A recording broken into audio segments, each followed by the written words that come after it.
আপনারা মনে করতেছেন মনে হয় আমি স্টেজে বাড়াইছি না জানি একটা কিছু হয়ে গেছে, আসলে কিচ্ছু না ভাই।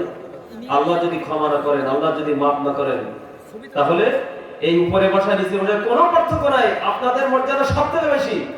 প্রধান আকর্ষণ প্রধান বক্তা না, আমি মনে করি প্রধান আকর্ষণ হচ্ছে আপনারা যারা কোরআনের কথা মহব্বতের সাথে সময় কুরবানি করে ব্যবসা বন্ধ করে এখানে এসে বসেছেন। আপনাদের মর্যাদা আল্লাহর কাছে কত বেশি জানেন না। আল্লাহ রহমতের ফেরেশতারা আপনাদের সাথে বসে আছেন, বলেন সুবহানাল্লাহ। আজকের মাহফিলের দোয়া মুনাজাত অবশ্যই অবশ্যই কবুল হবে, এই গ্যারান্টি আমি দিচ্ছি না, বিশ্ব নবী দিয়েছেন। চিৎকার মেরে বলুন সুবহানাল্লাহ। সেই হাদিসটা কি? আল্লাহর নবী বলেছেন যখন কোনো ব্যক্তি হজ করে বাড়িতে ফিরে আসে 40 দিন পর্যন্ত তার দোয়া অবশ্যই অবশ্যই আল্লাহ কবুল করে নেন। চিৎকার মেরে বলুন সুবহানাল্লাহ। আজকের মহতী জলসার সম্মানিত সভাপতি সাহেব, আমাদের সকলের শ্রদ্ধাভাজন ব্যক্তিত্ব, অত্র মসজিদের ইমাম সাহেব, খতিব সাহেব, এই মসজিদের প্রতিষ্ঠাতা, সার্বিক তত্ত্বাবধান চলেন। উনি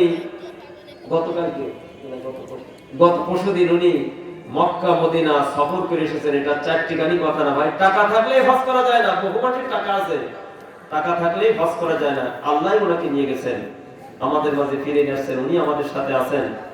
আমাদের কোনো চিন্তা আছে? আমাদের কোনো চিন্তা নাই।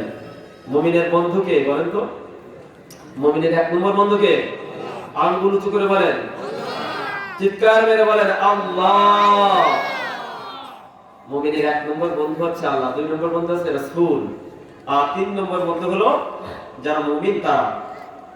এজন্য আমাদের কোনো চিন্তাও নাই, কোনো ভয়ও নাই। কাফের বেঈমানরা যতই ষড়যন্ত্র করুক না কেন, তাদের ষড়যন্ত্রকে মাকড়সার জালের সাথে তুলনা করা হয়েছে।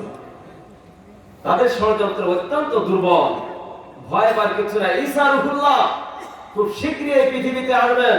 তিনি নবী হিসেবে আসবেন না, ইমাম হিসেবে আসবেন। কত বড় পাওয়ার, এত শক্তি, সুপার পাওয়ার নিয়ে তিনি পৃথিবীতে আসবেন। তার কোনো পারমাণবিক বোমা লাগবে না, অ্যাটম বোমা লাগবে না, র্যাব, পুলিশ, আর্মি, মিডিয়া কোনো কিছুই লাগবে না। এত শক্তি আল্লাহ রাব্বুল আলামিন তাকে দান করবেন। তার নজর যত দূর পর্যন্ত যাবে, আমাদের নজর যত দূর পর্যন্ত যায়, হযরত ঈসা রূহুল্লাহ এই শ্বাস প্রশ্বাস নিঃশ্বাস তত দূর পর্যন্ত যাবে। কাফের বেঈমান মুশরিক মুনাফিক যাদের দিকে তিনি নজর করবেন, যাদের গায়ে নিঃশ্বাস লাগবে, তারা সবাই মরে সাফ হয়ে যাবে। চিৎকার মেরে বলুন সুবহানাল্লাহ।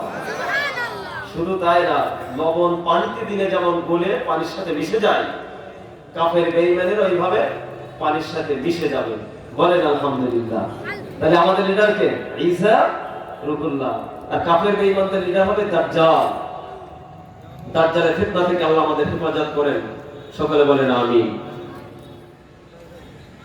আলহামদুলিল্লাহ।